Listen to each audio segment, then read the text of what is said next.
안녕하십니까. 겸손하게 시작해보도록 하겠습니다. 이번 이야기는 새벽 출정호의 항해 되겠습니다.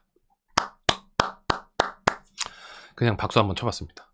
요것도 영화로 만들어졌죠. 디즈니에서 만들었었던 마지막 나니아 연대기가 새벽 출정호의 항해였습니다. 이 작품 이후로 영화가 만들어지진 않게 됐는데 그 이유 중에 하나가 되는 게 이 이야기를 끝으로 사자, 마녀 그리고 옷장에서 나왔던 피터, 수잔, 에드먼드, 루시 이 피터 사남매는 더 이상 나오지 않게 됩니다. 심지어 이 이야기에서부터는 피터랑 수잔은 나오지도 않아. 대신 새로운 등장인물로 사남매의 친척 유스타스가 등장하게 되죠. 자연스럽게 소설의 이야기로 넘어가 보자면 현실 세계에서 사남매 중에 셋째랑 넷째 루시랑 에드먼드는 사촌 유스타스네 집에서 지내고 있어요. 피터는 시험을 앞두고 있어가지고 2편 사자마녀 이야기에서 그 아이들이 신세졌었던 디고리 교수 있잖아요. 큰 집 사시는 양반. 그 교수님한테 가서 공부를 하고 있었대요. 근데 디고리 교수가 그 사이에 뭐 사기를 당했는지 뭐 도박을 했는지 알 수 없지만 쫄딱 망해가지고 집 평수가 많이 줄었나 봐. 그래서 사남매가 다 같이 있을 수는 없었다나 봐요. 그리고 수자는 부모님을 따라서 미국으로 갔다고 합니다. 아빠가 미국에서 한 학기 출강하게 됐는데 다 같이 가기에는 비용 이슈가 있으니까 우리 장녀 수잔만 데리고 간 거죠. 그래서 에드먼드랑 루시가 사촌 유스타스네 집에서 머물게 됐는데 유스타스라는 애가 이 기본적으로 사남매를 너무 싫어해. 너무 싫어했는데 에드먼드랑 루시가 자기네 집에서 지내기로 했다고 하니까 너무 기뻤다. 이유는 마음껏 괴롭힐 수 있어서. 이거 애가 어떤 애인지 아시겠죠? 심지어 그 집도 방이 여유 있는 건 아니라서 에드먼드는 유스타스랑 같은 방을 썼대요. 그나마 루시랑 에드먼드는 나니아라는 그 둘의 경험이 있어서 그때가 참 좋았지 이러면서 같이 지낼 수 있었는데 유스타스한테도 이제 막 슬쩍슬쩍 뭐 야 뭐 너 뭐 그런 거 해봤냐? 뭐 이러면서 이야기하긴 했던 것 같은데 완전 그냥 유스타스가 얘네들 정신병자 취급했던 것 같아. 근데 사실 정상적인 사고를 하는 아이라고 하면은 아무리 사촌들이 와서 지들 둘이 딴 세상에 갔다고 왔다 막 이러면서 이렇게 얘기를 하면은 와 신기하다 나도 가보고 싶다 뭐 이러겠어? 정신 나갔다고 생각했을 거 아닙니까? 근데 우리 집에서 밥 축내고 있는 이 애들을 마땅찮게 여기고 있었으면 어땠겠어? 더 싫지? 그러던 어느 날 그날도 루시랑 에드먼드가 나니아 이야기를 하고 있는데 유스타스가 들어와서 이 자식들 또 쓸데없는 소리하고 앉아있네. 그러면서 집주인이랑 세입자의 싸움이 시작이 됩니다. 에드먼드랑 루시 그리고 유스타스의 2대1 싸움이지만 그래도 세입자는 항상 서러운 법 아니겠습니까? 그래서 유스타스의 폭정에 둘이서 서러워하는데 갑자기 루시가 벽에 걸려있던 그림을 보더니 이거 그림이 좀 이상해. 이렇게 얘기를 해요. 그 그림이 뭐냐면은 용머리를 한 한 척의 배가 망망대해의 바다를 항해하는 그림이었는데 루시가 이거 그림이 움직이는 것 같다고 그래. 이상하다고. 그러니까 유스타스가 이상한 건 그림이 아니고 너겠지 이러면서 그림을 쳐다보는데 그림의 배가 진짜로 움직이는 것 같더니 그림 속에서 막 파도 소리가 막 집안에서 들리고 막 유스타스 집이 막 폭풍 속에 있는 것처럼 막 바람이 불고 막 종이 막 공책 막 차차차차 넘어가는 거 있잖아. 뭐 이러면서 난리가 나더니 유스타스가 니네 지금 뭐 하는 거야? 하면서 액자 속으로 빨려 들어가는데 막 물에 빠져가지고 막 허우적허우적 대다가 누군가 도와줘서 배 위로 올라오게 되고 정신을 차려보니까 아까 그 그림 속의 배 갑판에 올라와 있는 거예요. 와씨 이게 뭐야? 하면서 유스타스가 당황해하고 있는데 한참 뒤에 에드먼드랑 루시가 남자애를 데리고 와가지고 유스타스한테 소개를 해주는데 그 남자가 누구였냐면은 이전 이야기의 주인공 이제는 나니아의 왕이 된 캐스피언이었던 거죠. 그러면 캐스피언은 여기에 왜 와 있냐? 제가 앞에서 말씀드리지 않았습니까? 캐스피언의 작은 아빠 미라즈 왕이 나라를 차지하고서 자기 형의 최측근들을 다 죽인 다음에 7명의 영주들한테 나니아 동쪽으로 탐험을 빙자한 유배를 보냈다고 했잖아요. 그 7명의 영주를 찾아서 새벽 출정호를 타고 길을 나섰다라고 캐스피언이 얘기를 합니다. 그러면서 새벽 출정호에 막 반가운 얼굴들도 만나게 되는데 이번 이야기에서 가장 큰 비중을 차지하는 인물, 빠져서는 안 되는 인물이 지난번에 나왔었던 명예로운 생쥐 부대의 대장, 나니아 최고의 기사 생쥐 리피치프도 만나게 되는 거죠.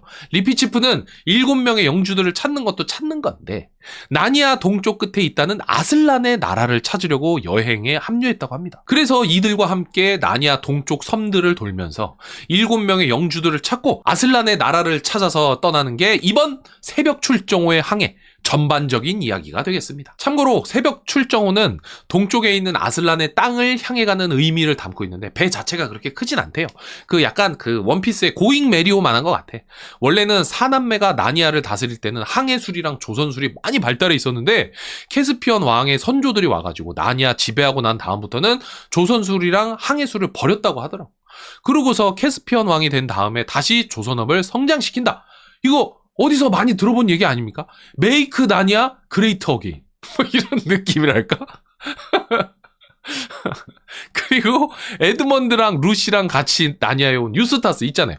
얘가 초반에는 트롤 짓을 엄청 합니다. 캐릭터가 살짝 금쪽이 느낌이 있었잖아요. 막 계속 틱틱거리고 까불고 그러면서 막 배멀미도 심하고. 근데 캐스피언은 어쨌든 외부에서 온 손님이잖아. 그래가지고 자기가 지내는 방을 양보해 주거든요. 그리고서는 자기는 어디 거실 같은 데서 해먹 걸쳐놓고 잠을 자겠대. 그러니까 자기네 왕이 어디서 굴러먹던 꼬맹이한테 방 내주고 허름한 해먹에서 자니까 배에 있던 그 신하들이 얼마나 열받겠어.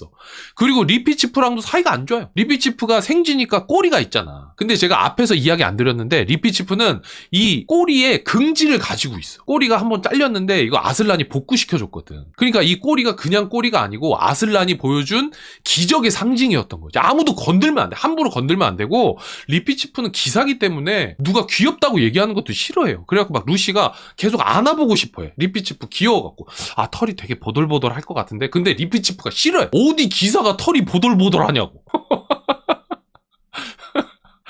근데 아무튼 유스타스가 그 꼬리를 잡고 막 장난치려고 했던 거지. 그러니까 리피치프가 화가 머리끝까지 나가지고 쫓아와서 막 칼로 막 공격을 하고 막 결투를 신청하고 그러는데 유스타스가 처음에는 대수롭지 않게 여기다가 갑자기 캐스피언이 엄청 심각하게 아 결투 신청을 받으셨냐고. 그러면은 아 칼이 없으시니까 제가 칼을 빌려드리겠다. 막 이렇게 얘기를 한 이거 되게 심각한 거야. 상황이 예상보다 너무 심각한 거야.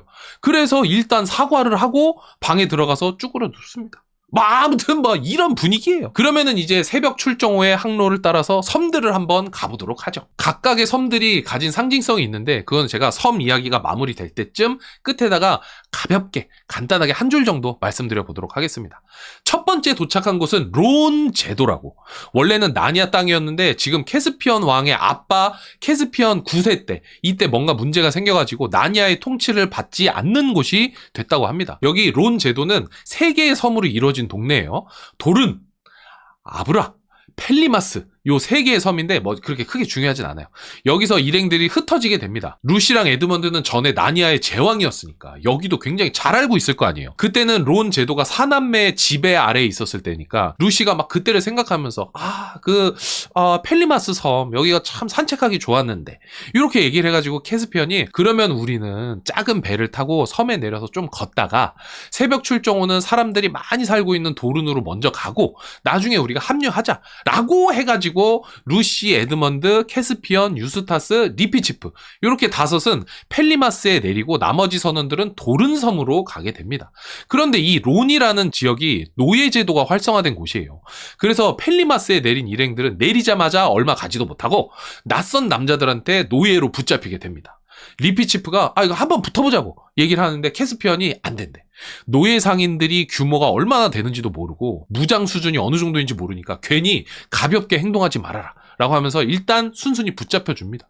그러니까 노예 상인이 너무 신나해. 애들 예쁘고 깨끗하게 생겼거든. 그리고 리피치프가 너무 유니크한 거지. 말하는 생쥐? 야 이거 진짜 한몫 챙기겠네? 이래가지고 굉장히 기뻐합니다. 그런데 노예 시장으로 가는 길에 웬 또 부티나게 생긴 아저씨가 노예 상인한테 오더니 캐스피언을 딱 찍어. 얘 내가 데리고 가겠다고. 얘 먼저 나한테 팔을 해. 그래서 갑자기 캐스피언은 또 어디론가 끌려가. 그러니까 나머지 막 루시랑 막 에드먼드랑 안 돼! 캐스피언! 막 해서 오열을 하면서 캐스피언의 이름을 부르죠. 근데 이 귀족이 캐스피언을 데리고 가면서 뭐라고 하냐면은 내가 너 왜 사가는 줄 알아? 그걸 내가 어떻게 알아 아저씨? 그러니까 네 얼굴 보니까 나니아의 왕, 캐스피언 왕이 생각이 나서 그냥 지나칠 수가 없었다. 그러니까 캐스피언이 갑자기 그게 나 이 자식아! 이러면서 커밍아웃을 합니다. 그 남자가 뻥치지 말라고 하니까 캐스피언이 내가 그럼 네 이름 맞춰볼까? 그러더니 7명의 영주 이름 하나씩 읊어요. 그러니까 그 귀족이 전하! 제가 바로 그 7명 중에 한 사람 이름은 번이라고 하옵니다! 그러고서 납작 엎드리지. 이 아저씨가 촉이 좋은 것 같아. 이게 원래 성공한 사람들이 운칠기삼이라고 감이 좋잖아요. 그러면서 그래서 7 영주들 중에 자기는 여기서 아내를 만나 결혼하게 되면서 머물게 됐고 나머지 6명의 영주들은 계속 동쪽으로 갔다는 얘기도 해주죠. 그러면서 지금 있는 론 제도의 총독 군바스라는 놈이 있는데 이 놈이 칼로르멘, 이거 여기 어딘지 기억나십니까? 나니아 연대기 3편 말과 소년에서 그 처음 소년이 살고 있었던 지역 있잖아요. 노예 제도가 있는, 사람을 팔고 사고 막 이렇게 할 수 있었던데, 나니아 그 아래쪽에 있었던 사막 건너면 나오는 데. 그래서 이 군바스 이놈이 그쪽에다가 노예를 팔아 넘기고 있다는 사실도 알려줘요. 그래서 캐스피언이 이 자식 쫓아내야 되겠다고. 그러니까 번이 병력은 얼마나 있으십니까? 전하. 그러니까 캐스피언이 나 저기 칼로 무장한 병사 한 30명 정도 데리고 왔어. 그러니까 번이 그 정도로는 택도 없습니다. 그러지 말고 이번에는 허세로 물리쳐보자 해가지고 삼국지에나 나올 법한 계략을 펼쳐요. 새벽 출정호는 빠르게 섬 주변을 돌면서 군바스 부하들의 시선이 닿지 않는 쪽으로, 마치 그쪽에 지원 병력이 있는 것처럼 막 이렇게 신호를 보내라고 그래. 그래서 군바스가 캐스피언이 병력을 굉장히 많이 데리고 온 줄 알고 싸울 생각을 아예 하지도 못하고 일단 협상 테이블에 올라옵니다.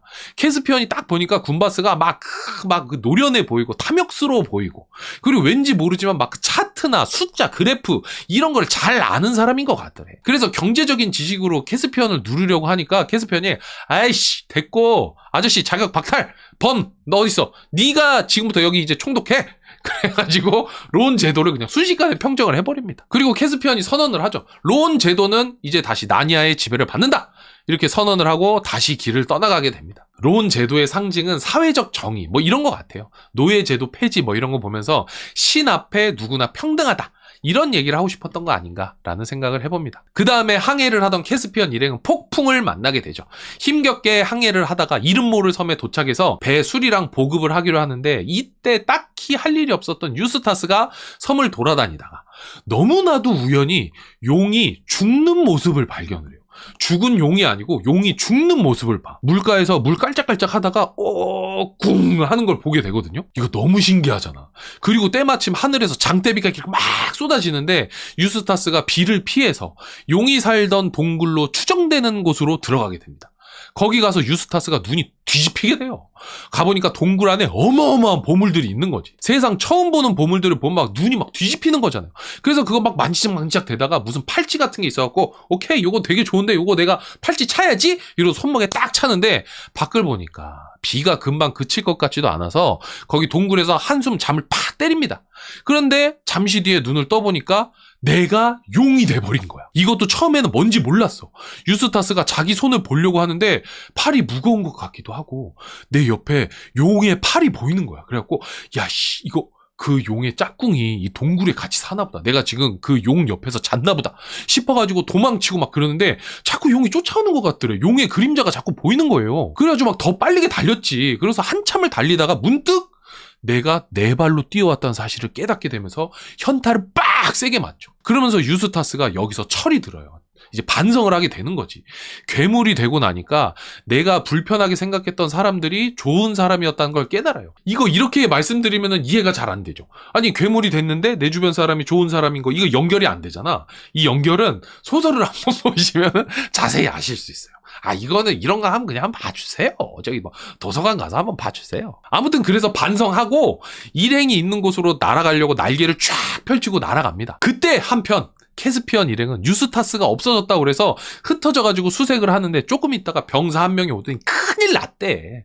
지금 배 근처에 웬 용 한 마리가 앉아있다는 소리를 해요. 그래서 여기서 일행들이 단체로 멘붕에 빠지는 거야. 용 때려잡자면서 막 칼 갈아가지고 들고 가는데 보니까 용이 울어.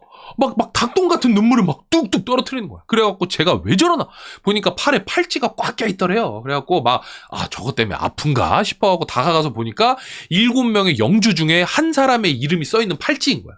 그래가지고 이 자식이 영주를 잡아먹은 건가, 이게 도대체 어떻게 된 건가, 그래서 막 뭔가 복잡한 생각을 하면서 용도 막 뭔가 말을 하려고 애쓰는 것처럼 보여. 그런데 순간 우리의 루시가 용을 바라보더니 너 유스타스야? 그러니까 용이 또 막 맞대 고개를 막 근데 눈물이 막 흔들면서 막 날개를 막 퍼덕퍼덕 막 이렇게 얘기를 하는. 그러니까 일행들이 용이 된 유스타스를 이러지도 저러지도 못해서 일단 섬에 있자 해가지고 있는데, 섬에 머문 지 6째 날 아침에 에드먼드가 잠에서 깨보니까 저쪽에서 유스타스가 걸어오고 있더래. 가서 물어보니까 유스타스가 어젯밤에 웬 사자가 나타나서 자기를 우물로 끌고 가더니 거기서 옷을 벗고 씻으라고 하더래. 용이 옷이 어딨어? 근데 유스타스가 생각하기를 뱀이 허물을 벗으니까 용도 허물을 벗을 수 있겠다 싶어서 벗는데, 벗고 나니까 또 생기고 또 벗고 나니까 또 생기고 그러더래요. 그래서 유스타스가 당황해하고 있으니까 아슬란이 와가지고 앞발로 용의 비늘을 쫙 뜯어내버리고 유스타스를 사람 모습으로 돌려주고 새 옷을 입혀줬다고 합니다. 유스타스가 차고 있던 팔찌에 7명주 중에 한 사람, 옥테시안이라는 사람의 이름이 써진 걸 보고서 죽은 용이 옥테시안 본인이거나 아니면은 옥테시안이 용한테 잡아먹혔거나 뭐 이런 걸로 생각이 정리가 되고, 캐스피언은 애물단지 같은 팔찌를 근처 절벽 밑으로 탁 던졌는데 밑으로 내려가다가 애매한 위치 있죠. 이거 뭐 바닥도 아니고 그렇다고 내려가서 주워오자니 손이 닿을 만한 막 그런 높이도 그런 애매한 그런데 이제 걸리면서 소설에서는 세상 끝날 때까지 아무도 갖지 못할 거다라고 이야기가 나옵니다. 그리고 나서 캐스피언은 또다시 새벽 출정호에 올라서 길을 떠나가게 되죠.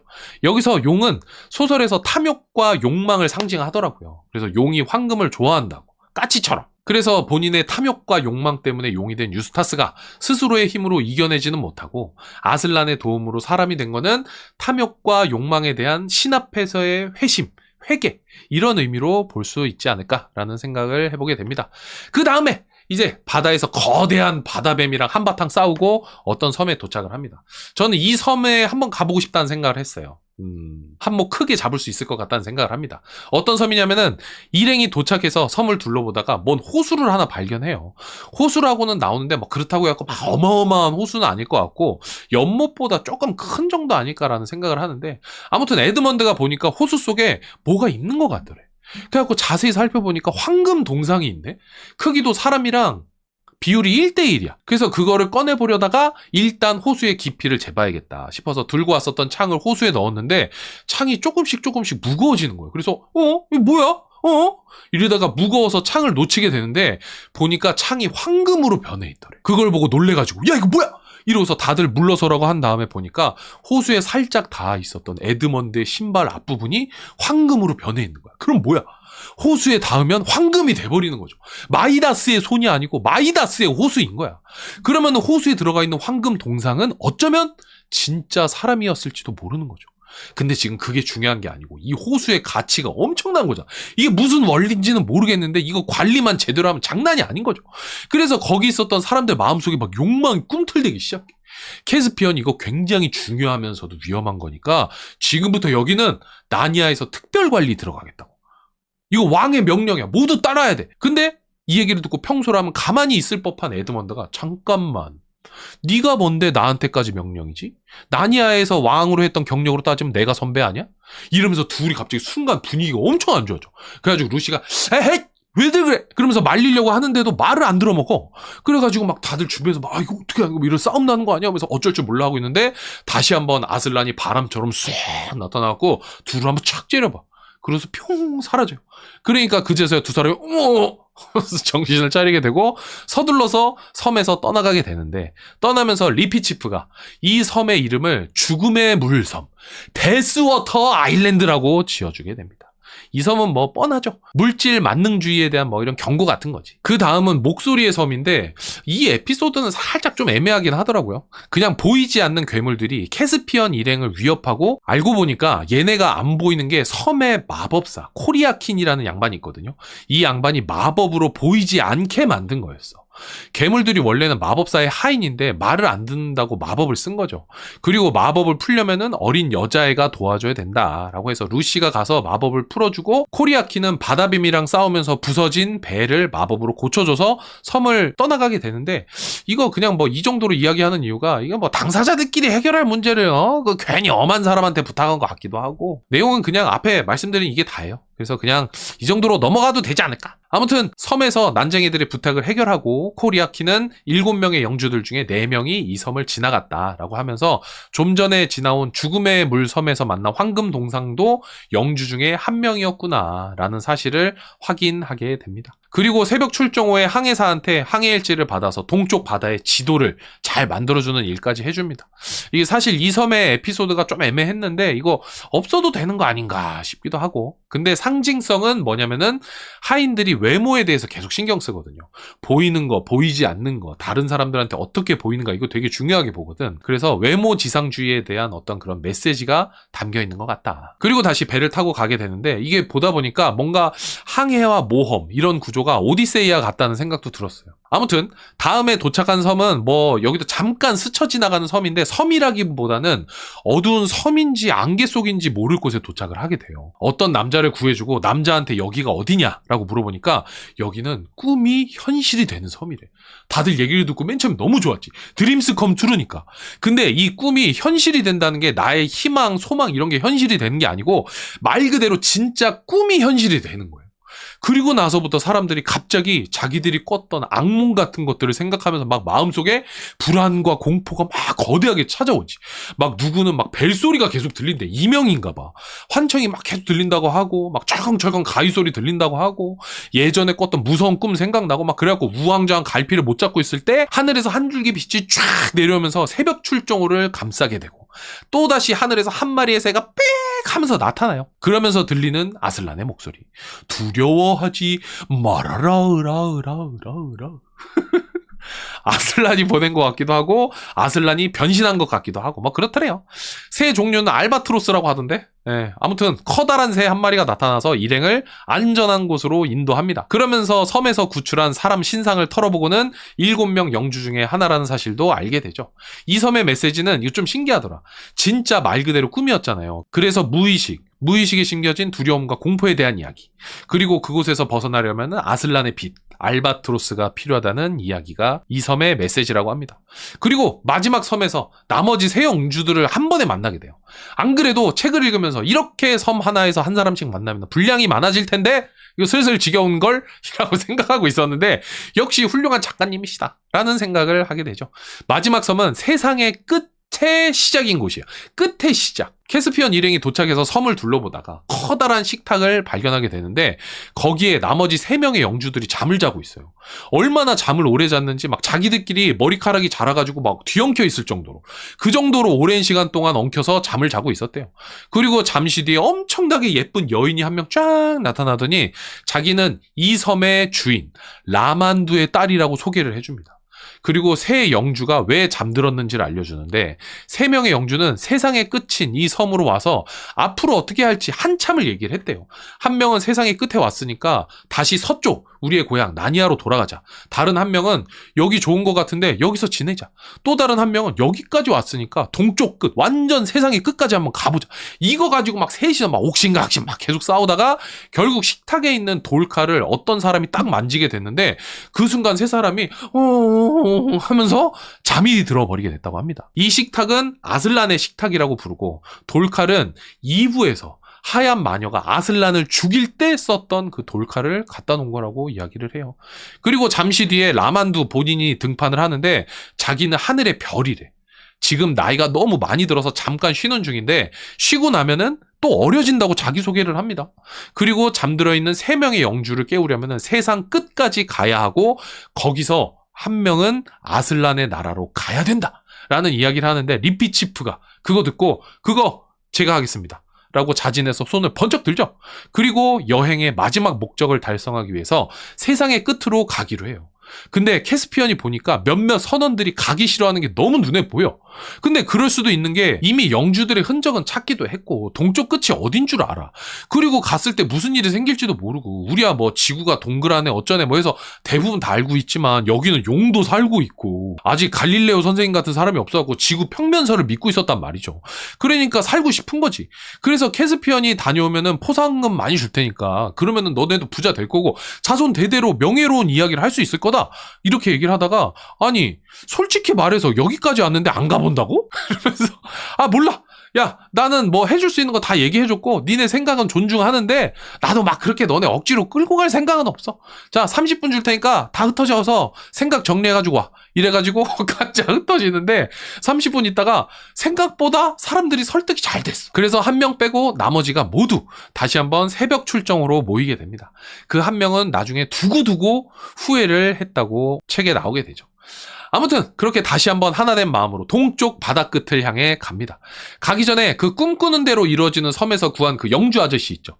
그 아저씨도 영주 옆에 그 영주 3명 먼저 자고 있었던 사람들 있잖아요. 그 사람들 옆에 같이 재워버려. 몰라. 재울 거 뭐 있나라는 생각은 드는데 뭐 잠깐 기다리세요. 뭐 이런 정도로 얘기해도 되잖아. 근데 그 아까 그 만두 아저씨, 라만두 아저씨, 그 아저씨가 그 옆에서 재우래. 그래가지고 재워버리더라고. 그리고 나서 한참을 가다 보니까 세상의 끝에 다 왔다는 징표로 바다 위에 백합이 떠 있고 물이 달콤하더라. 근데 이 달콤한 게 그냥 설탕물이 아니고 책에서는 마시면은 몸 안에 빛이 채워지는 느낌이라고 하더라고요. 찾아보니까 백합은 순결함을 의미하고 달콤한 물은 고통 없는 세상을 의미한다. 요거는 재미나이가 알려줬습니다. 그리고 물이 얕아져서 큰 배로는 갈 수 없게 돼요. 그래서 작은 보트에 선발된 정에만 태워가지고 가려고 하는데 여기서 캐스피언이 자기도 세상 끝에 가보고 싶다. 이러면서 나머지한테 너네 나니아로 가. 나는 여기서 얘네들을 그 루시, 에드먼드, 리피치프 얘네들하고 유스타스랑 같이 세상의 끝까지 갈 거야. 아슬란 나라까지 갈 거야. 너네는 나니아로 돌아가고 내가 그 약속했었던 월급이랑 그 포상금 뭐 이런 거 있잖아. 그거는 그 붉은 머리 난쟁이 있지? 걔한테 말해가지고 돈 다 받아가고 걔한테 얘기해서 또 그 왕도 새로 뽑아. 야 너네끼리 왕도 새로 뽑고 뭐 알아서 해라. 그러니까 거기 있는 사람들이 캐스피언한테 아이 그러지 마시고 나니아로 돌아가자. 왕으로서의 책임을 다 해라. 근데 캐스피언은 좀 확고한 마음을 가지고 있었어. 아슬란의 나라로 가겠다. 그런데 그때 아슬란이 딱 나타나가지고 아직 때가 아니다. 이렇게 얘기해서 너에게는 나니아의 왕이라는 큰 책임이 있다는 사실을 깨닫게 해줍니다. 근데 이것도 아슬란이 뭐라고 한 거는 아니고 직접적으로 뭐라고 한 건 아니고 그냥 캐스피언이 혼자 그냥 깨닫게 된 거예요. 그래서 새벽 출정호가 있고 새벽 출정호에 딸려있는 작은 배에 에드먼드랑 루시, 유스타스 그리고 뉴트리아 기사 리피치프가 타고 가게 됩니다. 왜 뉴트리아라고 하냐면은 리피치프가 보니까 설정이 키가 60cm던데 키가 60cm면은 이건 생쥐가 아니고 뉴트리 아닙니까? 60cm가 되는 생물이 칼을 들고서 나한테 덤벼든다? 이거 보통 담력이 아니면 이기기 어려울걸요. 난 너무 무서울 것 같은데. 아무튼 그리고 조금 더 배를 타고 가는데 여기서 무슨 뭐 작은 소녀도 만나고 그러는데 그게 무슨 상징성을 갖고 있는지 모르겠어요. 그리고 배를 타고 가다가 우지직 하면서 이번에는 보트도 탈 수 없을 정도로 굉장히 얕은 물가에 도착하는데 배에 내려서 보니까 리피치프가 이제는 자기만 갈 수 있는 길이라고 하면서 함께 타고 왔던 보트에 같이 가지고 왔었던 생쥐가 올라탈 수 있는 더 작은 배, 뉴트리아 한 마리만 탈 수 있는 그 작은 배에 올라탑니다. 올라타기 전에 리피치프가 들고 있던 칼을 버리면서 이제 칼은 필요 없어. 멋있더라고. 그리고 이 장면에서 예전에 영화로 봤을 때 몰랐던 디테일이 책에 숨어 있었는데 리피치프가 떠나기 전에 에드먼드, 루시, 유스타스랑 이야기를 나누거든요. 그때 리피치프가 뭐라고 하냐면은 동쪽 끝에 뭐가 있을지 모른다. 동쪽 끝에 닿아서 어디론가 떨어지게 될지도 모르고 내가 그토록 만나고 싶은 아슬란이 떨어지는 순간 아주 잠깐 만나게 될지도 모른다. 그리고 떨어진다면 얼마나 떨어질지 모르고 그 끝이 있는지조차 알 수 없지만 내 마음에 아슬란의 나라가 있기 때문에 나는 가겠다. 라고 이야기를 하고 배를 타고 가다가 사라져버려. 그리고 책에서는 리피치프가 아슬란의 나라에 잘 도착했다고 나오지 않고 알 수 없다라고 나오거든요. 이거 보니까 믿음이란 무엇인가, 신앙이란 무엇인가를 생각해보게 하는 그런 부분인 것 같아. 내 삶이 끝난 다음에 막 또 다른 세상이 있는지 없는지 아무도 모르잖아요. 그리고 그게 내가 생각하는 어떤 이상향이 아닐 수도 있거든요. 있다 하더라도. 그런데 그럼에도 불구하고 아무도 보지 못하고 경험하지 못했던 세상을 마음속에 품고 산다는 거, 이게 무엇인가. 아주 인상적인 장면이었습니다. 아무튼 그렇게 리피치프를 떠나보내고 세 사람은 어딘지 모를 길을 가는데 양 한 마리가 기다렸다는 듯이 야 너네 일로 와봐 이렇게 부르더니 모닥불에다가 물고기를 구워두고 있더래요. 이거 뭐 무슨 초식동물이 물고기를 잡나 싶지만 이거 그 성경에 나오는 장면이거든요. 예수님이 십자가에 달리고 얼마 뒤에 제자들이 배를 타고 가다가 무트로 나와보니까 이 예수님이 모닥불 피우고서 물고기를 구워서 이거 먹으라고 했었던 장면이 있거든요. 근데 이게 아니나 다를까 양이 갑자기 아슬란으로 뻥 슝 변하더니 에드먼드랑 루시, 유스타스는 동쪽 끝으로 갈 필요가 없다. 왜냐면은 아슬란의 나라가 니네 세 사람이 살고 있는 현실 세계에도 있기 때문에 그곳에서 찾으라고 얘기를 해요. 그러니까 루시가 그러면 아슬란도 우리가 살고 있는 세상에 있습니까? 라고 얘기를 하니까 아슬란이 너희 세상에서는 다른 이름으로 내가 있을 거다. 라고 얘기를 해줍니다. 그리고 나서 세 사람은 다시 현실 세계로 뿅 돌아오게 되는데 떠나기 전에 에드먼드랑 루시는 이제 다시는 나니아로 올 수 없다 라는 사실을 듣고 굉장히 슬퍼하게 되죠. 그리고 보면은 유스타스가 나이가 제일 어린 애였나 봐. 제일 어리니까 그런 금쪽이 같은 짓도 했겠죠. 아무튼 그렇게 세 사람은 다시 한번 마법의 문을 통해 현실로 돌아오는 것으로 새벽 출정 후의 항해가 끝이 납니다. 이렇게 해서 사자 마녀 그리고 옷장에서 시작된 사남매의 이야기는 완전히 끝이 나게 되고 다음 이야기부터는 유스타스가 주인공으로 나서게 되는 것이지요. 그리고 나니아 이야기는 이번 편을 기점으로 조금 내용이 무거워진다고 하던데요. 뭐 그래봤자 이제 2편 남긴 했지만 나머지 2편도 한번 얼른 읽어보고 돌아오도록 하겠습니다. 감사합니다.